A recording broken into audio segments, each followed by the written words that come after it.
మరొక నూతన దినాన్ని మనకు అనుగ్రహించిన మహోన్నతులైన దేవునికి స్తుతి ఘనత ప్రభావములు చెల్లునుగాక. ప్రతి దినము మనకు ఎదురవుతున్న ప్రతి సవాళ్లను దైవజ్ఞానంతో ఎదుర్కొంటూ ముందుకు వెళ్ళాలి అంటే ఖచ్చితంగా మనకు దేవుని కృపావార్త కావాలి. దేవుడు అనుగ్రహించిన అనేక కృపావార్తలు కలిగిన ఈ పరిశుద్ధ గ్రంథంలో నుండి ప్రభు నేడు మనకిచ్చిన వాగ్దానాన్ని ధ్యానం చేసుకుందాం. నేటి వాగ్దానంగా 23వ కీర్తనలో శాంతికరమైన జలముల యొద్ద నేను మిమ్మల్ని నడిపించెదను.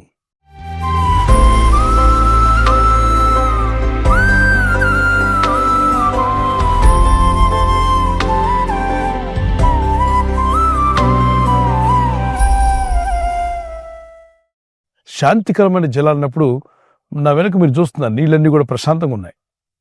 అదే సముద్రం ఒడ్డుకు వెళ్ళామనుకోండి, ఘోష వినిపిస్తుంటుంది. సముద్ర ఘోష, సముద్ర కెరటాలు ఎగసి పడుతూ ఉంటాయి. మరి సముద్రం యొద్దకు వెళ్ళినప్పుడు మనం మాట్లాడుకోవాలన్నా గట్టిగా మాట్లాడాలి. కొన్నిసార్లు నేను వాగ్దానాలు ధ్యానిస్తూ వివరిస్తున్నప్పుడు సముద్ర ఒడ్డున మాట్లాడుతుంటే నేను ప్రసంగించేదానికన్నా సముద్ర ఘోష ఎక్కువైపోయింది. సో ఇంకా గట్టిగా శక్తివంతంగా మాట్లాడాల్సి వచ్చింది. దేవుని ప్రజలైన మనం గుర్తించాల్సింది, ప్రభు ఏ మాట చెప్పినా దాని వెనక ఆత్మీయ అర్థాలున్నాయి.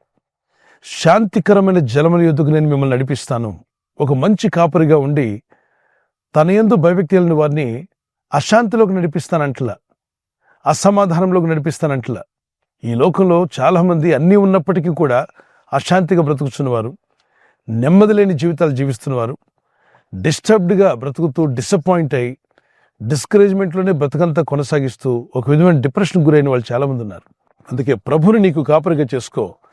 ఆయనకి లోబడి జీవించడం ప్రారంభించి ఆయన భయభక్తి కలిగి ప్రార్థించడం ప్రారంభిస్తే అశాంతిలో ఉన్న నీ జీవితాన్ని శాంతికరమైన జలముల యొద్దకు, అనగా శాంతికరమైన జీవితంలోనికి, పరిశుద్ధాత్మ నడిపింపులోనికి, సమాధానం అనుగ్రహించే ప్రభు కృపలోనికి మనల్ని నడిపిస్తానని వాగ్దానం చేశాడు. దుప్పి నీటి వాగుల కొరకు ఆశపడుచున్నట్లు దేవా నా ప్రాణం నీ కొరకు ఆశపడుతుంది అన్నాడు. భూమి మీద జీవిస్తున్న మనుషులే కాదు, జీవరాశులన్నిటికీ నీరనేది ఒక లైఫ్ లాంటిది. నీరు తీసుకోవడానికి అవన్నీ కూడా తప్పనిసరిగా నీటి గట్టుకు వస్తాయి. అది చెరువు కావచ్చు, వాగు కావచ్చు, నీటి వాగుల యొద్దకు అవి పరిగెత్తుకుంటూ వస్తాయి. క్రూర జంతువులు కూడా, క్రూరమైన సింహాలు నీటి యొద్దకు రావడం, నీరు తీసుకోవడం, పులులు నీళ్లు తాగడానికి వస్తాయి. మరి సాధుజీవులుగా ఉన్నటువంటి దుప్పులు, జింకలు, ఇంకేమన్నా చెప్పొచ్చు, వాటన్నిటికీ నీరు అవసరం. నీటి యొద్దకు వచ్చి నీరు తాగి వాటి ప్రాణాలను తృప్తిపరుచుకుని వెళ్తాయి. ఇక్కడ ప్రభు అంటున్నాడు, అశాంతితో అసమాధానంతో తృప్తి లేని జీవితం జీవిస్తున్న మీ జీవితాలకు శాంతినిచ్చే జలములు, అంటే మీకు జీవమును, నెమ్మదిని, సమాధానం అనుగ్రహిస్తాను. నేను మీ యొద్దకు వస్తాను, మిమ్మల్ని నడిపిస్తాను. నా నడిపింపులో మీరుంటే అశాంతిలో మీరుండరు. నా నడిపింపులో మీరున్నట్లయితే ఆ నెమ్మది లేని బ్రతుకులు మీకు ఉండవు. నేను శాంతిని కలుగు చేస్తాను, నెమ్మది కలుగు చేస్తాను. మీ జీవితాల్లో శాంతికరమైన జలముల యొద్దకు వెళ్ళేటువంటి పరిస్థితి నేను తీసుకొస్తానంటున్నాడు. ఆయన నడిపింపుకు లోబడదాం. కలవరంతో, భయంతో బతకడం దేవుని చిత్తము కానే కాదు. భక్తులు కూడా పరిశుద్ధ గ్రంథంలో వారి జీవిత పరిస్థితులు బాలేనప్పుడు, కలవరాలు ఎదుర్కొన్నప్పుడు, కష్టకాలంలో వారు దేవునికి మొరపెట్టారని వాక్యం సెలవిస్తుంది.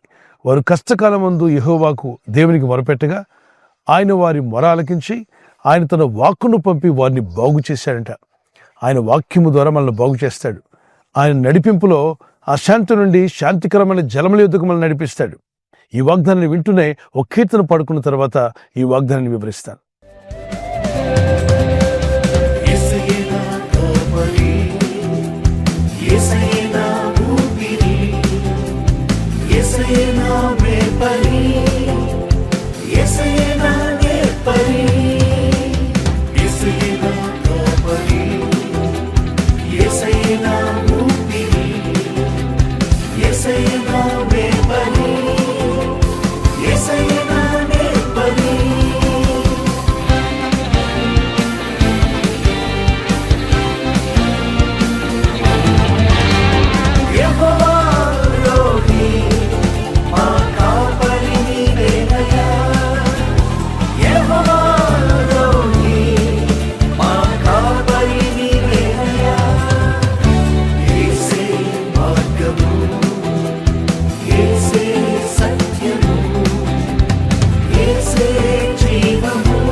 శాంతి లేని లోకంలో, సమాధానం లేని లోకంలో మీకును మీ కుటుంబాలకు శాంతిని, సమాధానం అనుగ్రహించాలని ప్రభు కోరుతున్నాడు. చూడండి, 6 దినాలు కష్టపడి సంపాదించమని ప్రభువే చెప్పాడు.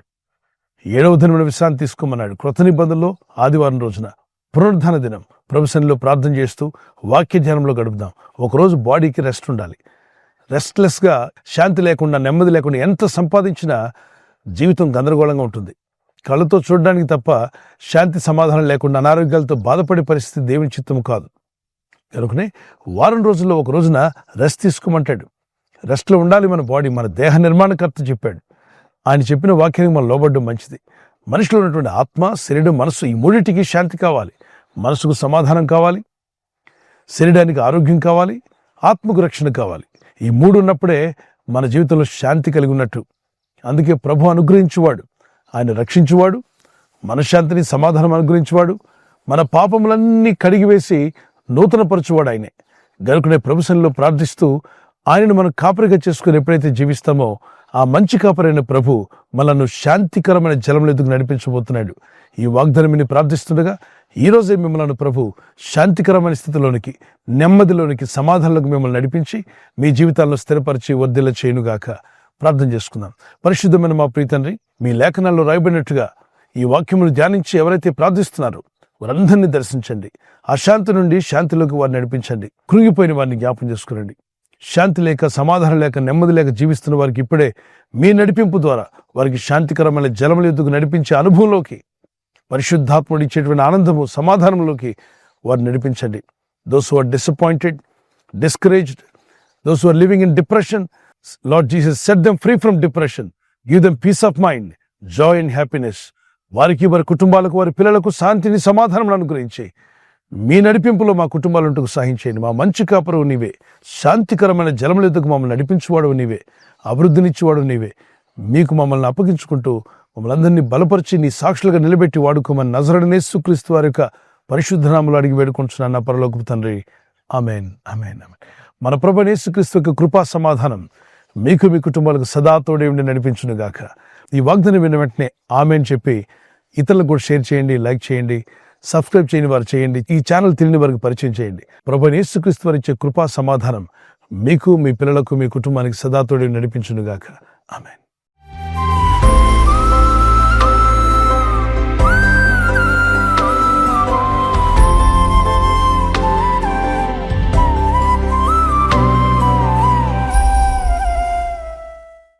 ఎవరైతే బర్త్డే జరుపుకుంటున్నారో happy birthday to you. Many more returns of the day. May the lord continue to bless your life with a long life. ప్రభు మిమ్మల్ని దీవించి, వర్ధిల్ల చేసి, ఆస్వాదించి కాపాడును గాక. ఆమేన్. మీకు ఇచ్చిన వాగ్దానం 2 Chronicles చాప్టర్ 20 verse 17. 2 దినవృత్తాంతం 20:17. యెహోవా దయచేయు రక్షణను మీరు చూచెదరు, భయపడకుడి, జడికుడి. Stand firm and see the deliverance the lord will give you. The Lord is going to give you a great deliverance. You will just stand and see in prayer. ప్రార్థనలో ఉంటూ మీరు వాటిని పొందుకుందురుగాక. May happy birthday to you. Many more returns of the day. May the Lord continue to bless you. Anniversary జరుపుకున్న వారికి happy anniversary. Many more returns of the day. ప్రభు రాకడ ఆలస్యమైతే silver jubilee, golden jubilee, platinum జరుపుకునే కృపా దంపతులని మీకు దేవుడు దయచేయునుగాక. మీరు ఆదర్శ దంపతులుగా ఉండి యేసుక్రీస్తు ప్రభు యొక్క గుణగణాలు లోకానికి ప్రచురపరిచేవారుగా, ప్రేమానురాగాలు ప్రభు మీకు దయచేయునుగాక. లవ్ అండ్ ఎఫెక్షన్ మీ మధ్యలో అది అధికమవునుగాక. ఆమేన్. మీకు ఇచ్చిన వాగ్దానం నెహెమయా చాప్టర్ 8 verse 10. ఆ నెహెమయా 8:10 చదువుదాం. యెహోవా యందు ఆనందించడం వల్ల మీరు బలమొందుదురు, దుఃఖపడకుడి అని ముందు లైన్లో ఉంటుంది. దుఃఖపడకుడి, యెహోవా యందు ఆనందించడం వలన మీరు బలమొందుదురు. ఇక దుఃఖపడింది చాలు. ప్రభులో ఆనందించండి, స్తుతించండి, ప్రార్థించండి, భారం ఆయన మీద మోపండి. కన్నీళ్లతో ప్రార్థిద్దాం. ప్రార్థన అయిన తర్వాత ఇక ఆనందిద్దాం. ప్రభు జవాబిస్తాడని. Joy of the lord is your strength. Joy of the lord is your strength. ఆమేన్. God bless you. ఈ ఛానల్ ను మీరు సబ్స్క్రైబ్ చేసుకోవడం వలన 2 పనులు జరుగుతున్నాయి. ఒకటి, సువార్త జరుగుతున్నది, ఆత్మలు రక్షించబడుతున్నాయి. రెండవది, పేదలకు, అనాథలకు ఈ ఛానల్ ద్వారా సహకారం అందించడం జరుగుతుంది. మనం సబ్స్క్రైబ్ చేసుకోవడం వలన అందరికీ సహాయం చేసిన వారమవుతున్నాం. ఖచ్చితంగా ఈ యూట్యూబ్ ఛానల్ ను సబ్స్క్రైబ్ చేసుకొని బెల్ బటన్ ను క్లిక్ చేయండి. మీకు వెంటనే మెసేజెస్ పంపబడతాయి.